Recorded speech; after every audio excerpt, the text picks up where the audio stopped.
NEA exam प्रिपरेसनको आज दोस्रो एपिसोडमा तपाईहरुलाई स्वागत छ। यसभन्दा अगाडि हामी पहिलो एपिसोडमा च्याप्टर 1 फन्डामेन्टल्स अन्तर्गत कन्सेप्ट अफ रेजिस्टेन्स, इन्डक्टेन्स र क्यापेसिटेन्सको बारेमा हामी छलफल गरिसकेका छौं र आजको एपिसोडमा सोही टपिकबाट सोधिएको केही महत्त्वपूर्ण प्रश्नहरूको बारेमा हामी छलफल गर्न गइरहेको छौं। सो आजको पहिलो प्रश्न रहेको छ, in which aspect capacitors and inductors different from resistor. So कुन कारणले गर्दाखेरि चाहिँ क्यापेसिटर र इन्डक्टर चाहिँ रेजिस्टर भन्दा फरक छ त, हैन? सो यसको एन्सर के हुन्छ? एन्सर हेरौं। Resistances dissipate energy in the form of heat and capacitor store energy in an electric field and inductors store energy in magnetic field and capacitance and inductance are used to store energy but resistance dissipate the energy, hence capacitor and inductors are different from resistor in aspect of storing and dissipation of energy. So भन्न खोजेको के हो भने रेजिस्टेन्सको केसमा के हुन्छ? Energy dissipate हुन्छ in the form of heat.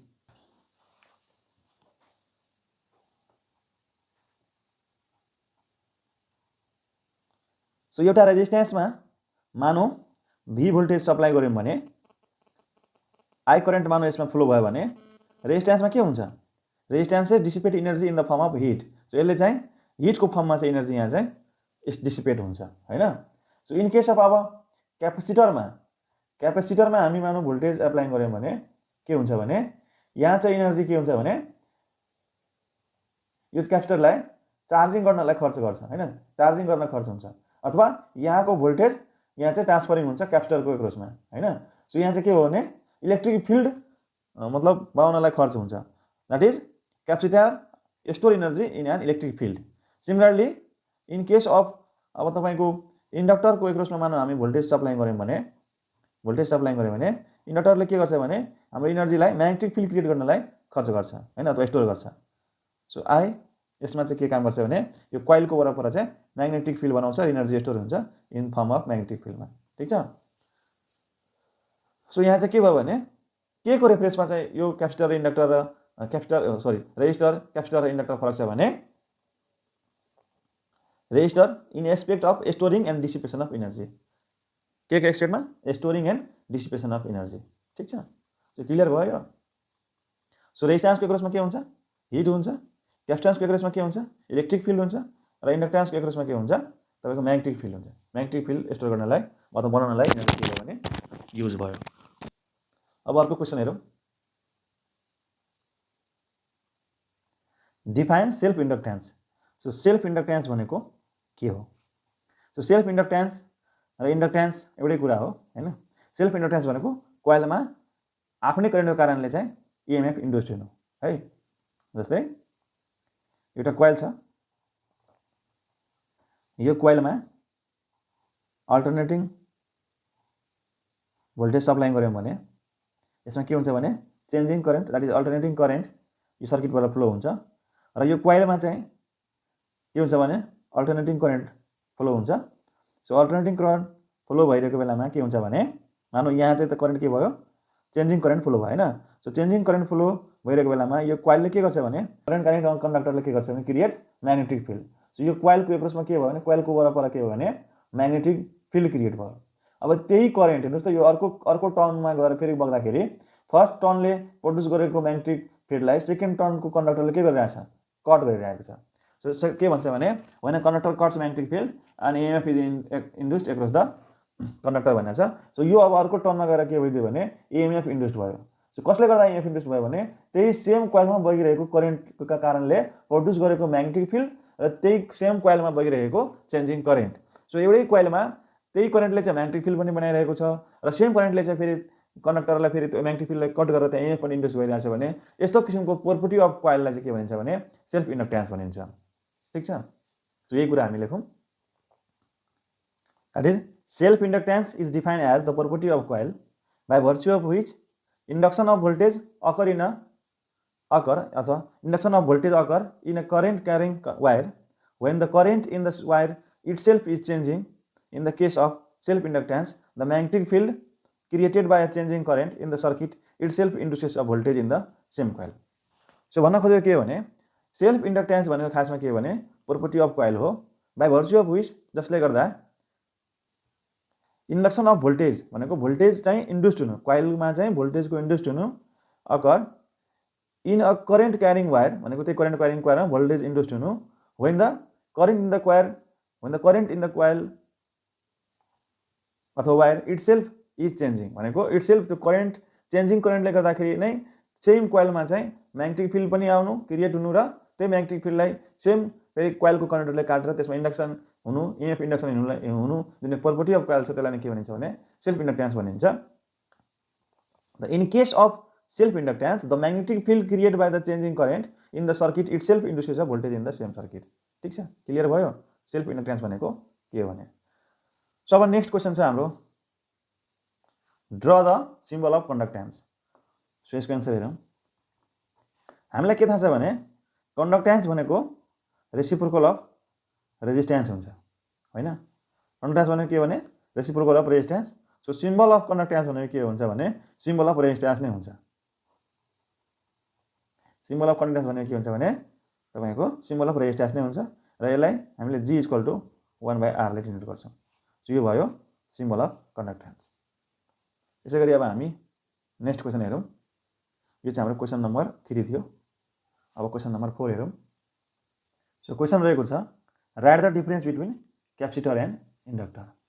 So यसको एन्सर हेरौँ. सो यसको एन्सर रहेको छ following are the difference between capacitor and inductor. So it resists change in a voltage. अब क्यापेसिटरले के गर्छ भने चेन्ज इन अ भोल्टेजलाई रेसिस्ट गर्छ. त्यसैगरी inductor resist change in a current. So change in a करेन्टलाई चाहिँ इन्डक्टरले रेसिस्ट गर्छ. अर्को रहेको छ the voltage in a capacitor does not change instantaneously भनेको इन्स्ट्यान्टेनियसली चाहिँ भोल्टेज चेन्ज हुँदैन. यसको एक्रसमा प्राय भोल्टेज एउटा चाहिँ कन्स्ट्यान्ट रहन्छ. त्यसैगरी the current in an inductor does not change instantaneously. त्यसैगरी इन्डक्टरको चाहिँ थ्रुमा के हुन्छ भने करेन्ट चाहिँ इन्स्ट्यान्टेनियसली चेन्ज हुँदैन. त्यसैगरी अर्को छ current leads voltage by π/2 phase angle in case of capacitor. Similarly voltage leads currents by π/2 phase angle in case of inductor. So यो फेज एंगलको कुरा हेरौँ. यसको लागि एउटा ट्रिक छ हैन सिभिल भन्ने ट्रिक छ. So CI/VIL. सो CI/VIL मा सबभन्दा पहिले हामी सुरुको तीनटा लियौं त के हुन्छ CI/V. सो C बाट हुन्छ क्यापेसिटर,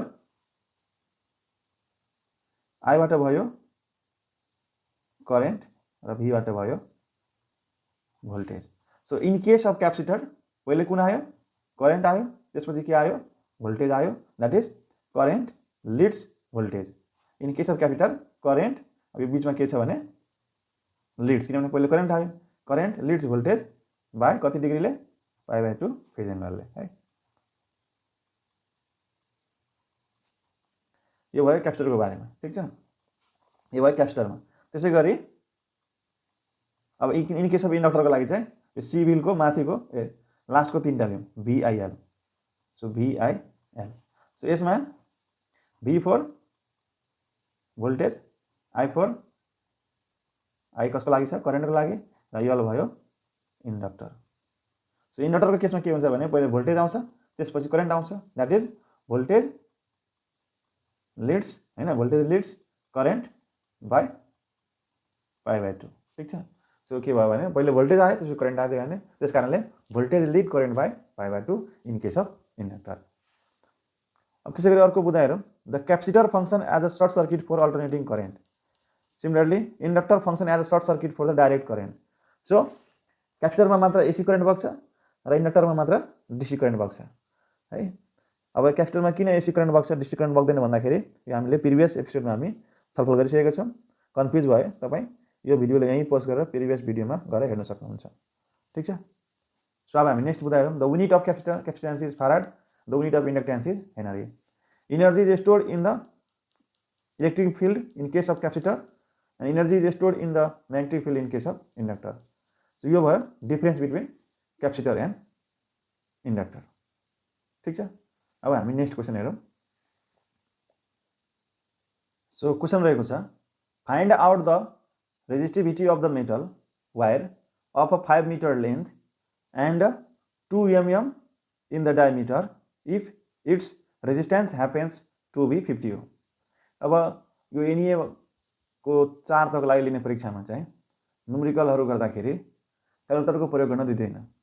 त्यसकारण प्रश्नहरू चाहिँ यसमा यस्तो सोधेको हुन्छ ताकि त्यो फर्मुलाबाट ठ्याक्कै भन्नुस्, ठ्याक फर्मुलामा भ्यालु जाओस् र ठ्याक कट्ने गरी तपाईँको भ्यालुहरू दिएको हुन्छ।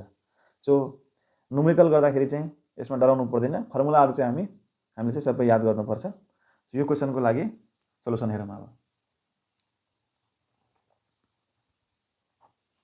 यसमा सबभन्दा पहिले गिभन के छ त्यो कुराहरू लेखौँ। गिभन सो मेटल वायरको लेन्थ कति दिएको छ, length of metal wire L is equal to 5 metre दिएको छ and 2 mm in the diameter. So diameter of metal wire D is equal to 2 mm, that is 2 into 10 to the power minus 3 meter, and its resistance happen to 50 ohm, that is resistance पनि given छ। So resistance of metal wire R is equal to हाम्रो कति दिएको छ 50 ohm र हामीलाई के पत्ता लगाउनु भन्दैछ resistivity. So resistivity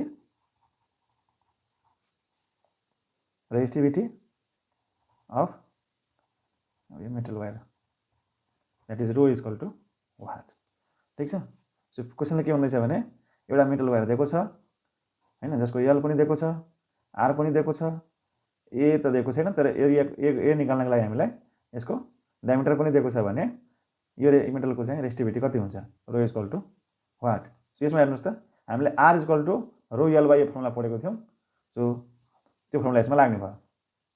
so we no हैन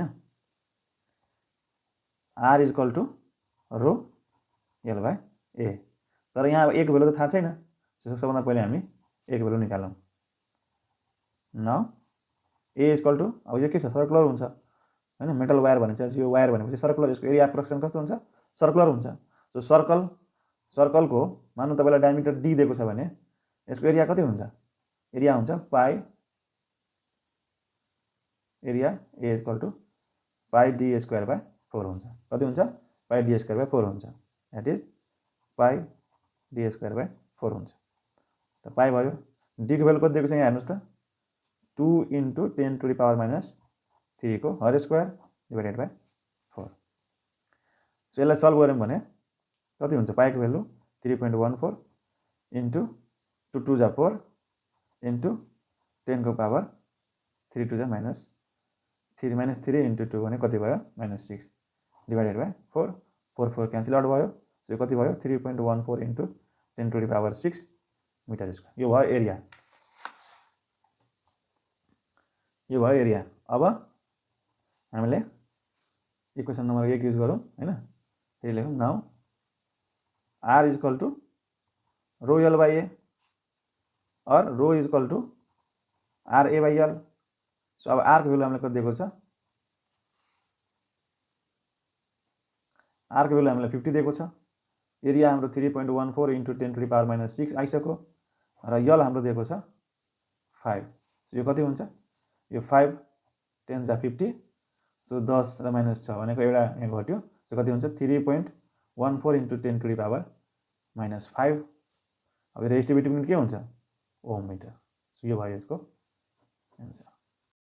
त्यसैगरी अर्को प्रश्न रहेको छ the resistance of a bulb filament is 110 ohm at a temperature of 100 degree centigrade and its resistance is 180 ohm at a 400 degree centigrade, then calculate its temperature of coefficient at a 0 degree centigrade। So यो क्वेसनमा के दिएको छ भने चाहिँ 100 degree सेन्टिग्रेडमा resistance 110 Om छ, त्यसैगरी 400 degree सेन्टिग्रेडमा resistance 180 Om छ भने हाम्रो temperature coefficient of resistance at 0 degree पत्ता लगाउन भन्दैछ। सो क्वेसनमा पहिले गिभन के छ त्यो लेखौँ।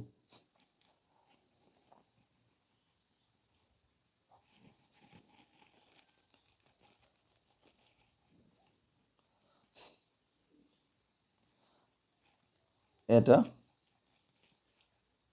100 डिग्री सेन्टिग्रेड हैन।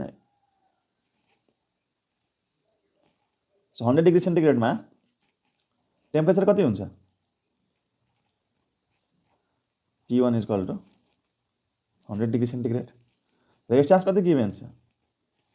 Resistance R1 equal to 110 Om.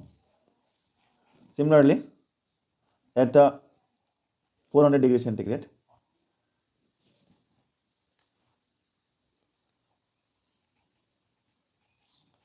Temperature कति गिभन छ?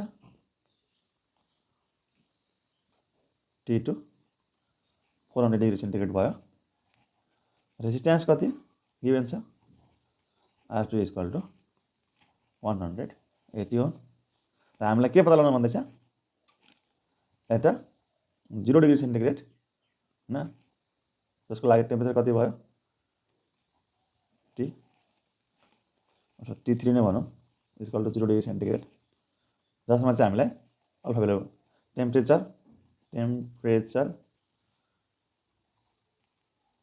कोफिसिएन्ट अल्फा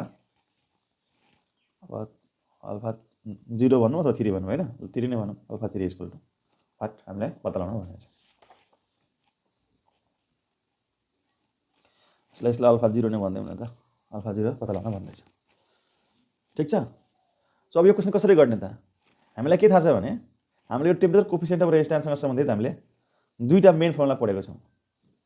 एउटा पढेको छौँ R2 equal to R1 1 plus alpha 1 T2 minus T1। अनि अर्को पढेको छौँ alpha 2 equal to alpha 1 plus alpha 1 T2 minus T1। So first फर्मुलाले चाहिँ रेजिस्टेन्सको रिलेसन निकाल्न, रेजिस्टेन्स एक डिफ्रेन्ट टेम्परेचर निकाल्न मद्दत पुर्याउँछ भने अर्को फर्मुलाले चाहिँ टेम्परेचर कोफिसिएन्ट एउटा डिफ्रेन्ट टेम्परेचरमा निकाल्न मद्दत पुर्याउँछ। सो यो क्वेसनमा चाहिँ हामीले यो फर्स्टको फर्मुला युज गरेर पनि गर्न सक्छौँ। र यही फर्मुला अलिकति मानौ इनिसियल हामी 0 मान्छौँ हैन, किनभने R0 के भन्छ, यहाँ हाम्रो 0 डिग्री सेन्टिग्रेडमा हामीलाई अल्फा निकाल्न भनेको छ। त्यसकारणले हामी डाइरेक्ट एउटा लेट एजुम गरौँ, अथवा यहाँ टेम्परेचर 0 डिग्रीमा T0 नै भन्दैम न सजिलोको लागि। ठिकै छ, T0 हैन। र रेजिस्टेन्स भनौँ लेट हैन, एट 0 डिग्री सेन्टिग्रेड रेजिस्टेन्स कति भयो हाम्रो?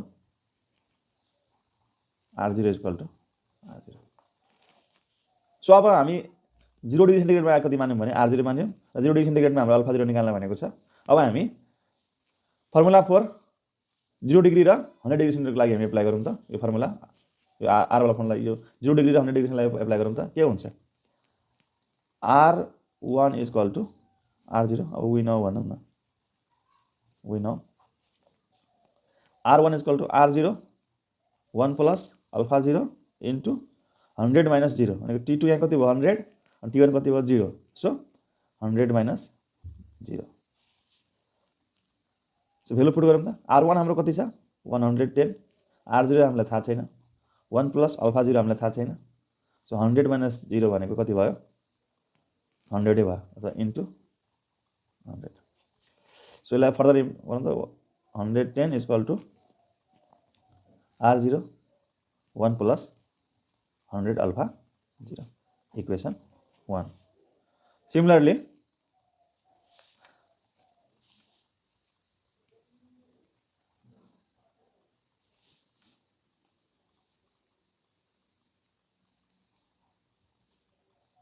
वी क्यान राइट, हामी के लेख्न सक्छौँ भने अब यो चाहिँ वी नोमा 4 यहाँ लेख्नु, एक लाइन अझै थप्छौँ 4 R1 एन्ड R0 हैन, वी क्यान राइट। अब यो लेख्यौँ। So similarly we can write for के भन्छ R2 and R0। So R2 र R0 लाई हामी के लेख्न सक्छौँ भने R2 इक्वल टु R0 हैन, अनि 1 प्लस अल्फा 0 R2 को लागि टेम्परेचर कति भयो 400 माइनस 0 सो यसलाई R2 equal to R0 1 plus 400 alpha naught लेख्न सक्छौँ यसलाई इक्वेसन 2 गरौँ सो अब इक्वेसन 1 लाई 2 लाई डिभाइड गरौँ 1 लाई 2 लाई डिभाइड गरौँ त dividing equation 1 by 2 we get कति पाउँछ हामीले 110 डिवाइडेड बाइ सरी यहाँ R2 को भ्यालु त गिभन छ नि हेर्नुस् इक्वेसन 2 मा R2 को भ्यालु हामीलाई गिभन छ 180 सो यहाँ चाहिँ 180 लेख्ने सो अब कति हुने भयो 110 बाइ 180 र R चाहिँ साइडमा कति भयो R naught 1 plus 100 alpha naught divided by R naught 1 plus 400 alpha naught so यसमा हेर्नुस् त R नट क्यान्सल भयो सो अब कति आयो 110 divided by 180 1 plus 100 alpha naught 1 plus 400 alpha naught so यसमा पनि 0 0 कट्यो सो अब क्रस मल्टिप्लाई गरौँ त कति हुन्छ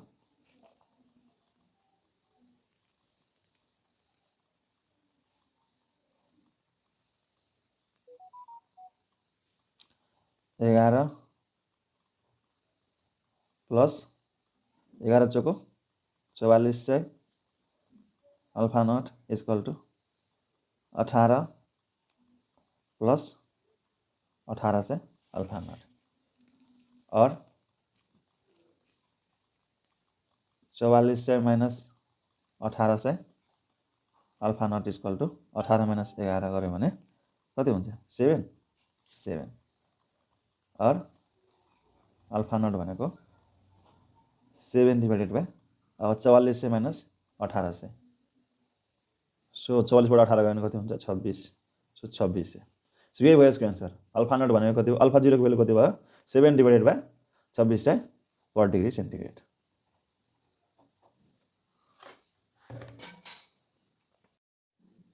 त्यसैगरी हाम्रो अर्को प्रश्न रहेको छ A parallel plate capacitor has square plates of a side 1 cm and separated by a distance of a 4 mm. Then A number ma bhaneko cha calculate the capacitance of this capacitor र B number ma bhaneko cha if 10 volt battery is connected to the capacitor what is the charge stored in any one of the plates. The value of के भन्छ epsilon naught is given equal to 8.85 into 10 to the power minus 12 newton metre square per coulomb square so यो numerical कसरी गर्ने यसको solution हेरौँ सर्वप्रथम given हेरौँ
so हामीलाई के थाहा छ भने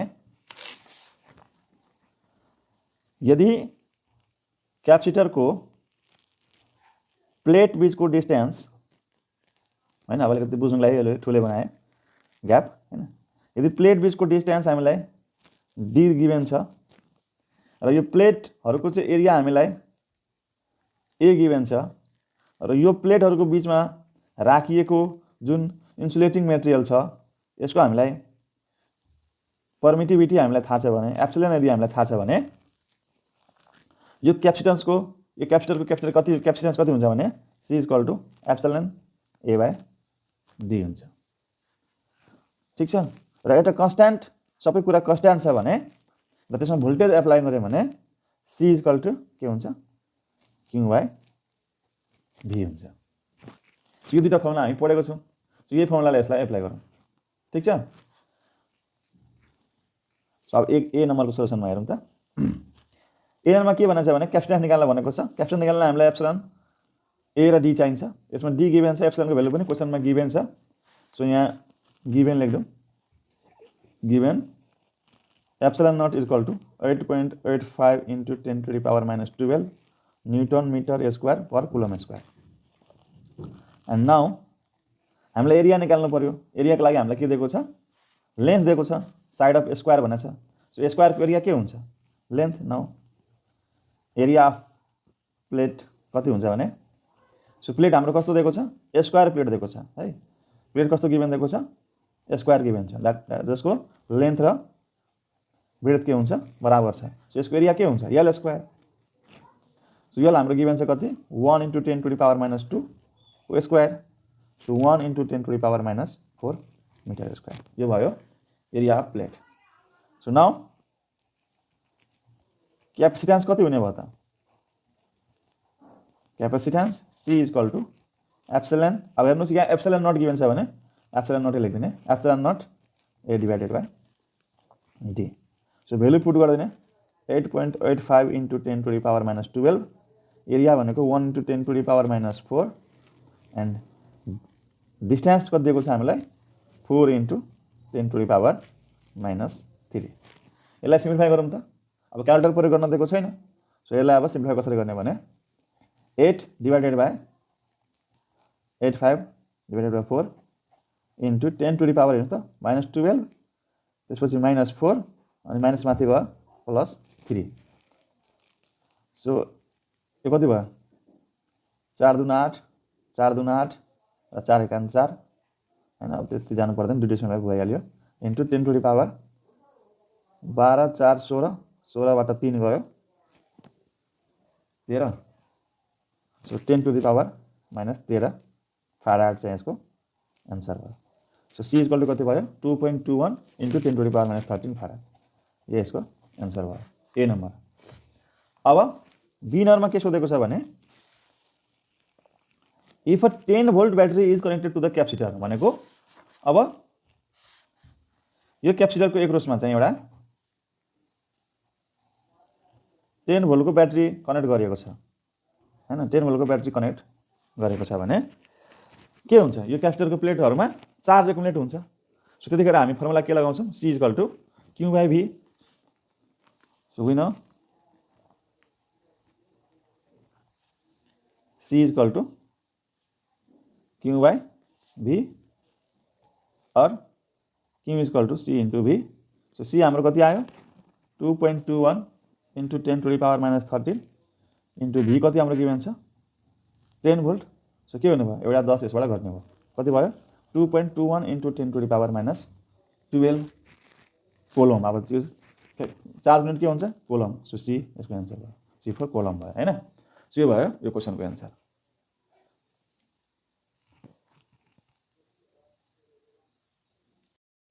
त्यसैगरी अर्को प्रश्न रहेको छ calculate the self inductance of a 100 turn solenoid with a 10 cm square cross sectional area and a 3.14 meter length। So एउटा सोलेनोइड को चाहिँ सेल्फ इन्डक्टेन्स निकाल्न यो प्रश्न सोधिएको छ। सो यसको सोलुसन हेरौँ।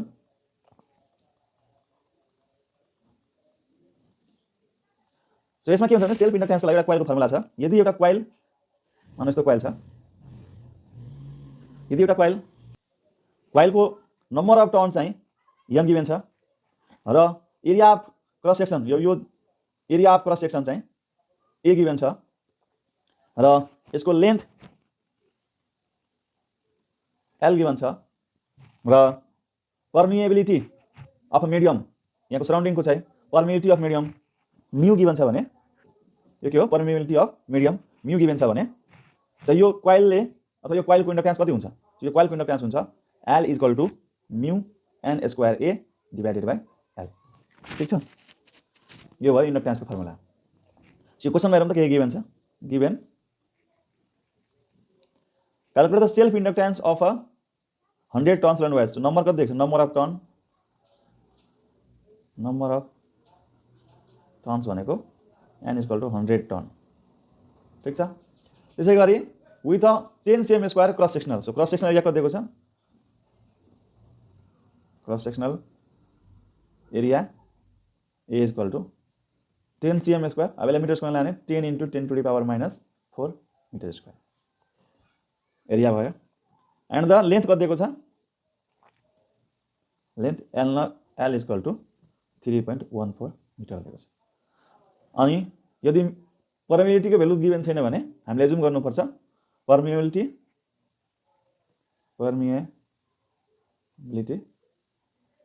म्यु नट हैन। अब यो गिभन छैन भने म्यु नट एजुम गर्नुपर्छ, यसको भ्यालु हुन्छ 4 pi into 10 to the power minus 7 henry per metre. So पर्मिएबिलिटीको युनिट के हुन्छ, हेनरी पर मिटर। ठीक छ। सो अब यो न्युमेरिकल प्रोब्लम हेर्नु त, सबै भ्यालु गिभन नै भयो। सो वी नो इन्डक्टेन्स अथवा self inductance L is equal to म्यु not n square A divided by L। So म्यु नट को भ्यालु भयो 4 pi into 10 to the power minus 7 n भनेको 100 को स्क्वायर इन्टु एरिया भनेको 10 into 10 to the power minus 4 divided by L भनेको कति छ हाम्रो 3.14। सो यसलाई सिम्प्लिफाई गरौँ त। अब हेर्नुहोस् 3.14 भनेको भ्यालु अफ पाई नै हो। सो अथवा पाईको भ्यालु 3.14 लेखेर यो 3.14 3.14 कति नै हाल्छ। सो कति हुन्छ यो 4 into 10 to the power हेर्नुहोस् यो -7 अनि 100 को पावर फेरि स्क्वायर छ भनेको कति हुन्छ 10 को पावर 4 हुन्छ हैन। सो +4 अनि फेरि 10 छ, सो +1 फेरि 10 को पावर -4 छ, सो -4। यसलाई सल्भ गरौँ त 4 into 10 to the power 6 भयो, 4 into -6 यति हेनरी यसको एन्सर भयो।